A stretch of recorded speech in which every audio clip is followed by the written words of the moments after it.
and welcome to video number 4. Here I'm going to go over the 3 unique skills or unique selling points that I'm going to teach you to use.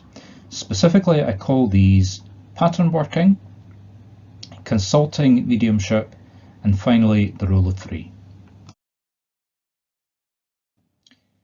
Pattern working is something that is totally unique to myself. It's a name that even I invented. It's also a method of working that I've only ever come across one other medium who I've never actually met, but from what I've heard, I think she uses a similar technique. I guarantee you will not come across this from any other teacher. If you go to a stage event and watch a medium, the mediums will either work in one of the two following methods. They will call a piece of evidence out and ask everybody to put their hands up. Hello, who can take a message from a spirit called Tom? 12 or more hands will go up. Tom died at 50. Half the hands go down and another 3 hands elsewhere in the audience go up. As a medium, to me that just looks as though somebody's guessing and trying to find somebody to fit with the guesswork. The other way is to allow spirit to guide you to an individual, and this is the way that 99.999% of mediums in Scotland work. You let spirit guide you to the person and you give that person a long and very good reading. My way of working is like carrying a machine gun.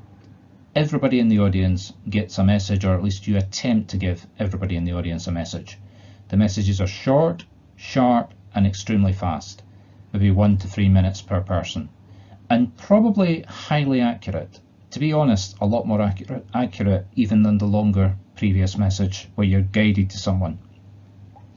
The consequence of this is everybody leaves happy, they got a message, and because it was a very short message, they want more. So you're going to get a lot of people trying to contact you for private readings. The other 2 methods, yes, if you're good enough, you may get some people contacting you for private readings, but I guarantee nowhere near like my method. Consulting mediumship is a term that, yes, I invented. The spiritual message that comes through from the other side falls into 2 very distinct parts. The first part is the easy bit, and if you get a free reading on Facebook, that's the bit that you get. And the person giving you the reading doesn't really understand that that's just the first part of the message. They give, you give, I give, we all give bits of evidence that the person can accept about the spirit. It can be memories, it can be unique things like colours that they associate with this person. It can be a physical description, the way the person died. It can be physical, it can be clairvoyant, all the clairs come into fashion here. And that's what makes me so amused. When you see on Facebook, I've done clairvoyance, now I need to do clairaudio. All completely irrelevant because it's so easy. You can use any of the clairs, everybody's different. It shouldn't take you more than 2 to 3 minutes to get the person happy with who you've got. Then you move into what I call the message. Now this is the difficult bit. This is the bit that most people fall flat on their faces with. And this is where the methodology, the consulting element, comes in. Think of the message as a series of clues.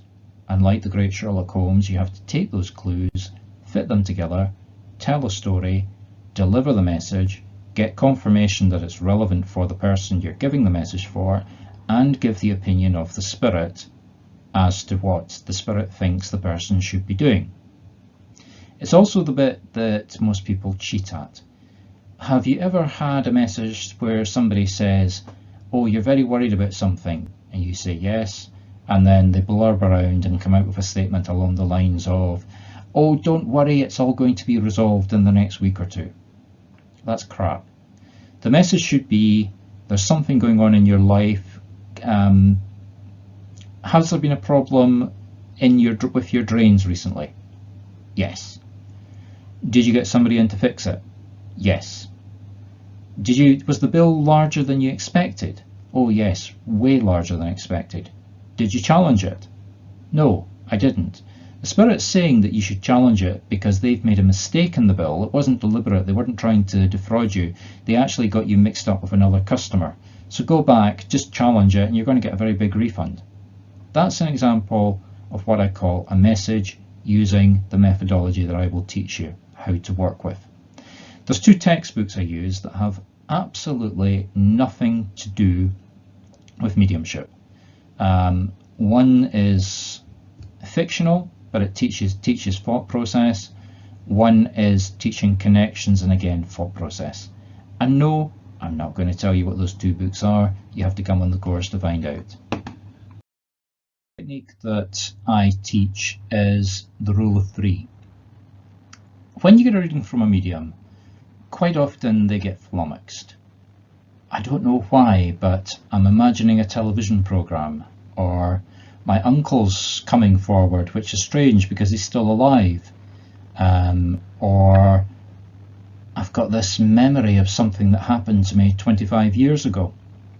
These are all different ways that spirit communicate with a medium, and many mediums do not realize that the memory, the person, is relevant in terms of the evidence. It's an easy way for the spirit to give evidence. The second thing that is involved is when you get something, you give it direct. So if you see your uncle, say, I've got your uncle coming forward. If it's based on your experience, and if the person can't take that, think about what you did with your uncle. Was your uncle a nice, chirpy, happy person? You always associate going to the fair with him. So say, can you take a male spirit that always took you to the fair? And if that doesn't work, something symbolic. Your uncle might have always been cheerful, and therefore when you want to cheer yourself up, you always think of your uncle. So give that. Has something happened to make you extremely cheerful? And then you get a sudden smile coming up on the person you're giving the message to. It's a little bit more detailed than that, but those are the basics of what I describe as the rule of 3. So thank you for watching the 4 videos. This is the last one. You will get some email reminders immediately before the event, but I look forward to seeing you at the booked training circle and meeting you in person and having a conversation afterwards about your own plans, and we'll take it from there.